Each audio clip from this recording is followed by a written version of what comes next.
In the endless plains of East Africa, where the land whispers stories older than the mountains, there lives a tribe whose strength is measured by courage, not just in battle, but in spirit. They are the Maasai, a people bound by honor, tradition, and an unshakable connection to the wild. Among them was one young warrior, Kiptoo, whose bravery would soon be tested in a way no one could have predicted. Kiptoo, still a boy by the standards of his people, carried with him the weight of expectations. His heart longed for greatness, not through violence or war, but by embodying a bravery that transcended the bloodshed of battle. He knew that the true test of a warrior was in knowing when to fight, and when to stand still. In the Maasai tradition, every warrior must face a challenge to prove his worth. But Kiptoo's journey would not be one of blind combat. It would be a test of understanding, of respect, and of courage unlike any the tribe had ever seen. The peaceful life of the village is disrupted as cattle scatter and the tribe gathers. Tension rises as murmurs fill the air. An elder, his face weathered by years of experience. He stands at the front of the crowd, his voice heavy with authority. Elder, the lion has returned. It prowls near our cattle, watching from the shadows. This beast does not seek peace. Comes to claim what is ours. It will destroy us unless we act. We cannot wait. The lion must be hunted, killed, or driven away. The villagers react with murmurs of agreement, some fearful, some determined. Kiptoo, voice calm but firm. I will face the lion. Gasps ripple through the crowd. The elder looks at Kiptoo, surprised by his boldness. Elder, with a touch of skepticism. Kiptoo, you are brave, but bravery alone cannot defeat a beast like this.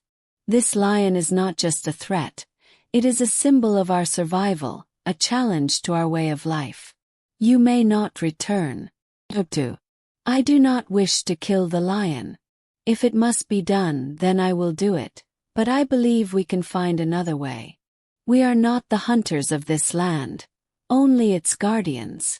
If the lion comes to us, we must understand it before we strike.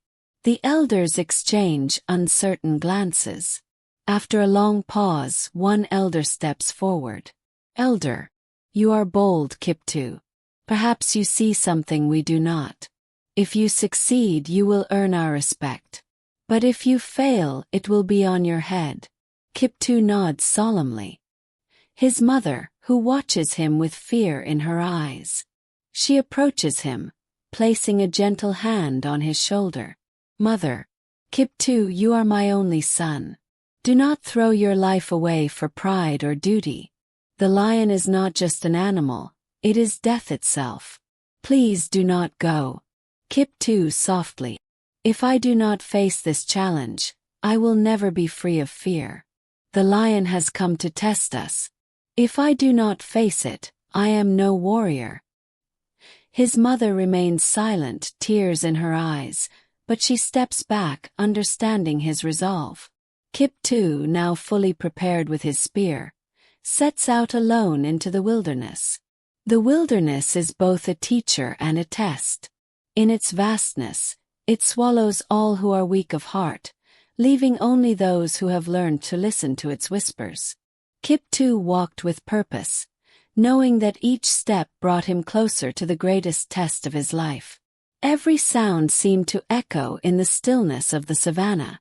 The chirp of the birds, the rustling of the grass, all seemed to speak of the lion's presence. Kiptoo felt the weight of the land on his shoulders. The savanna was watching, waiting. As he walks, Kiptoo recalls the teachings of the elders, the words of his father. A warrior's strength lies not in his spear but in his spirit. The lion is powerful, yes, but it is not unbeatable. Remember this. Only those who are not afraid to die can live with honor. Kiptoo stops as he sees the tracks of the lion, large and fresh in the soil. He crouches, studying them. Kiptoo knew the lion was close.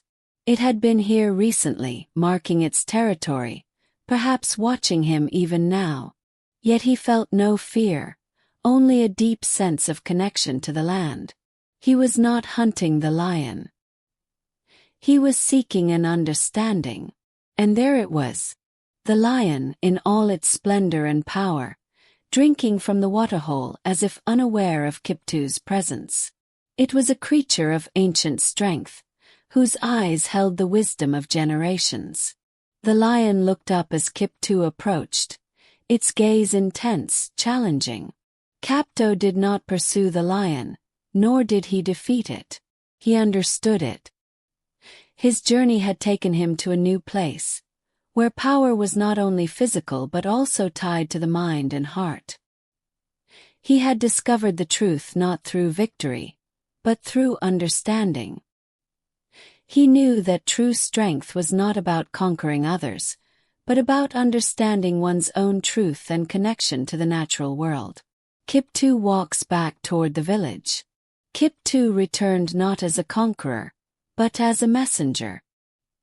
He had not killed the lion, nor had he been killed. He had met the beast with understanding, not fear, and in doing so, had proven that the greatest strength of all was peace. Villagers gathering as Kiptoo returns.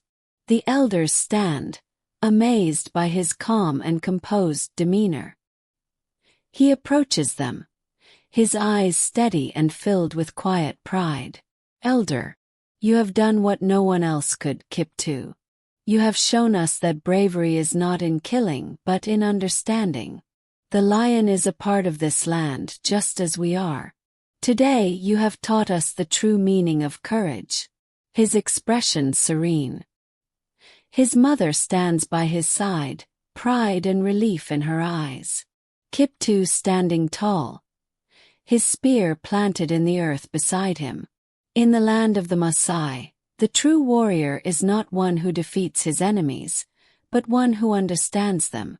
Kiptoo's legacy would live on, not in stories of battle, but in the timeless lesson that strength lies in harmony, not conflict.